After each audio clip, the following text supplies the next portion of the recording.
Nous sommes en juin 1940. Le maréchal Pétain, nouveau chef du gouvernement français, vient d'annoncer son souhait de capituler avec l'Allemagne nazie. Mais un homme s'y refuse, Charles de Gaulle. Il arrive à Londres le 17 et rencontre le jour même Winston Churchill. Fort de ce soutien, Charles de Gaulle s'exprime pour la toute première fois sur les ondes de la British Broadcast le lendemain.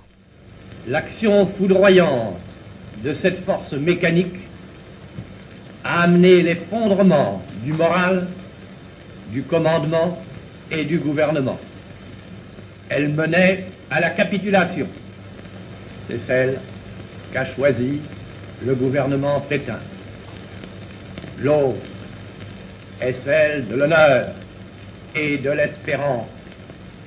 C'est celle que nous avons prise, mes compagnons et moi. Ce discours sera largement repris par la presse française et internationale et deviendra très vite le symbole de la résistance. Christian Le Sec a 16 ans en juin 1940. Pour lui, ce discours n'a pas changé fondamentalement sa vision du conflit. Il a toujours refusé l'occupation allemande et était déjà très engagé avec toute sa famille contre le Troisième Reich. Quand on a entendu l'appel, on a chanté la Marseillaise avec tous les camarades. Et puis de toute façon, on était contre l'occupant.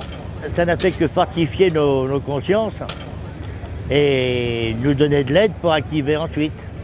Et ça nous a permis justement, légalement entre nous, je dis bien entre nous, parce que vis-à-vis de l'occupant, ça n'était pas légal, vis-à-vis du Pétain non plus. Enfin, ça nous a permis d'organiser des maquis et d'organiser la résistance. Pendant les 4 années qui ont suivi, Christian Le Sec était donc un maquisard, multipliant les actions de résistance avec sa famille et notamment son père, ancien capitaine de l'armée. Une résistance active qui le conduit en 1944 en Normandie afin d'apporter son soutien lors du débarquement allié. Et au débarquement, j'ai rejoint Général Koenig à Avranches. Au débarquement, et à partir d'Avranches, j'ai fait toute la campagne de Normandie. Et j'ai terminé à Linz, en Autriche, après la campagne d'Allemagne. Chaque année, Christian Le Sec participe aux cérémonies commémoratives de l'appel du 18 juin comme celle-ci. Une manière de se souvenir que quelque part, la France, en tout cas, une partie de la population n'a jamais été soumise à l'ennemi nazi.